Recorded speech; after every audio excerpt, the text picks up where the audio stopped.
The Spain women football team just made history.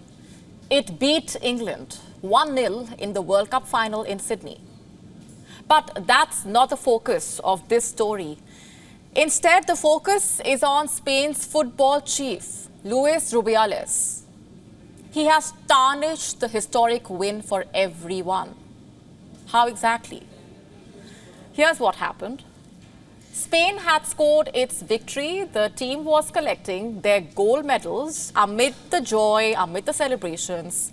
Luis Rubiales grabbed midfielder Jenny Hermoso by her head and planted an unwelcome kiss on her lips. Can you believe that? That's not all. He also aggressively hugged multiple players, which was quite uncomfortable to watch, to say the least. This invasion of privacy was going on a live platform with millions watching. Just how entitled do you need to be to do something like this? Isn't this a shameless display of abuse of power? Another clip showed Rubiales interrupting a group of Spanish players celebrating and kissing Olga Carmona on the cheek. I really wish Rubiales would have stopped just there, but he did not. He promised the champion team a holiday to Ibiza, saying that he would marry Hermoso there. And let's not forget his crotch-grabbing celebration in the stands during the game.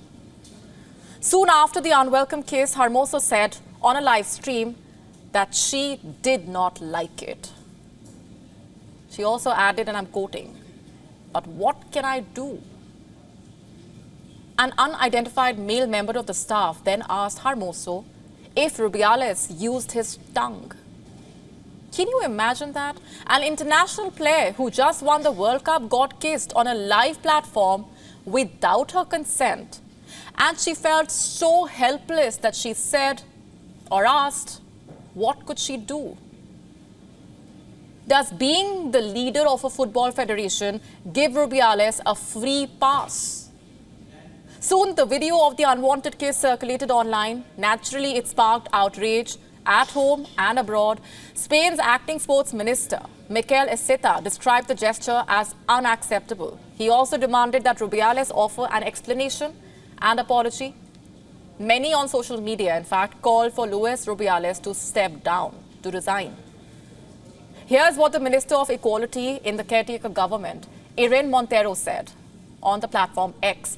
She described the incident as a form of sexual violence that we women suffer on a daily basis and until now has been invisible, quote unquote. She goes on to say, I'm quoting further, "We cannot normalize this." Of course we cannot. But you see, that did not stop Spain's football chief from trivializing or downplaying the entire incident. That's right, he dismissed the outcry saying, and I'm quoting, "We should not pay attention to idiots and stupid people." Quoting further, "It was a peck between two friends celebrating something." You heard that right. Instead of apologizing, Rubiales defended his forceful kiss. And as the word spread, Jenny Hermoso also changed her statement. She also downplayed the entire incident. She said, and I'm quoting, "It was a totally spontaneous mutual gesture because of the immense joy that winning a World Cup brings.